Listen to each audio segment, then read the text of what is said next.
Jeste li se ikada zapitali što se možete napraviti s korom mandarine ili naranđe? Većina ih bez razmišljanja baca, a zapravo kriju puno više vrijednosti nego što se čini.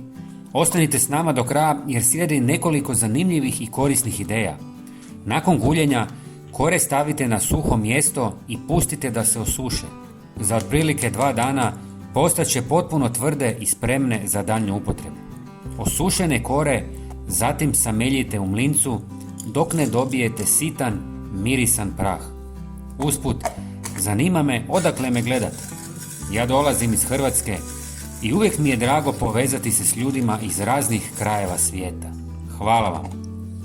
Dobiveni prah prebacite u posudu. Sada ću vam pokazati nevjerojatne načine kako ju možete iskoristiti. Uzmite 1 žlicu praha, dodajte 200 ml octa i ostavite da smjesa odstoji nekoliko sati kako bi se aktivne tvari oslobodile. Nakon toga tekućinu procijedite kroz gazu i ako želite, razrijedite sa još malo vode. Zatim ulite u bočicu s raspršivačem.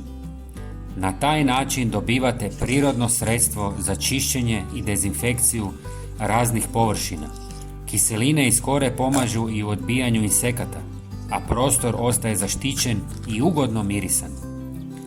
Malo praha možete staviti i u komadić WC papira ili salvete, zavezati gumicom i takav paketić staviti u ormar.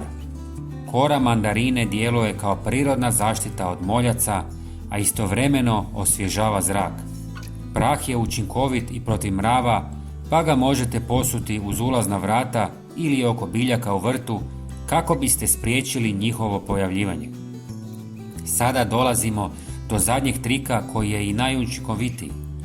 U posudu stavite malo mljevenih kora mandarine, dodajte 100 ml deterdženta, 100 ml octa i malo vode. Ova smjesa stvara prirodno sredstvo za ribanje koje lako uklanja masnoću i tvrdokorne naslage s posuđa. Kora djeluje kao blagi abraziv, deterdžent razgrađuje masnoće, a ocat pojačava čišćenje, uklanja neugodne mirise i djeluje antibakterijski. Na ovaj način od male količine deterdženta dobijete višestruko više sredstva i pritom štedite novac. Prijatelji, na ekranu vas čeka i naš sljedeći video.